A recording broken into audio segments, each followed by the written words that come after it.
नमस्कार, one India Hindi में आपका स्वागत है। मैं हूं शिखा धूरिया। केंद्रीय वित्त मंत्री निर्मला सीतारमण ने आज देश का आम बजट पेश किया है।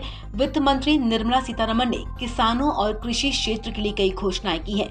वहीं बजट के बाद अपनी प्रतिक्रिया देते हुए भारतीय किसान यूनियन के नेता राकेश टिकैत ने एक बार फिर से न्यूनतम समर्थन मूल्य का मुद्दा उठा दिया है।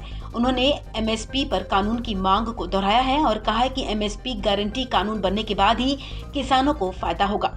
मीडिया रिपोर्ट्स के मुताबिक राकेश टिकैत ने गन्ना कानून का जिक्र किया और कहा कि इसके तहत 14 दिनों में भुगतान नहीं होने की स्थिति में ब्याज देने का प्रावधान है, लेकिन पैसा नहीं मिलता है।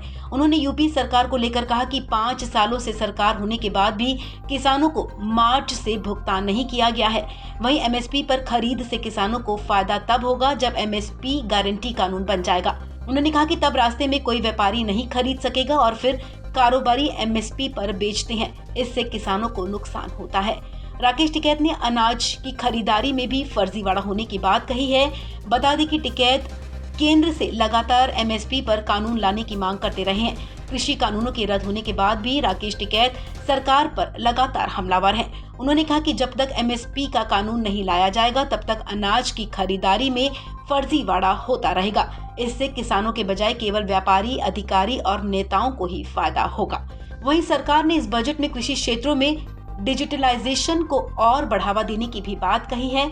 इस पर टिकैत ने तंज कसते हुए कहा कि हम कई सालों से इसकी वकालत कर रहे हैं। हमारी मांग है कि किसानों को जो बकाया है उसका भी डिजिटलाइजेशन कर उसका भुगतान डिजिटली रूप से किया जाए। इसके साथ ही 23 फसलों को डिजिटल से जोड़ देना चाहिए।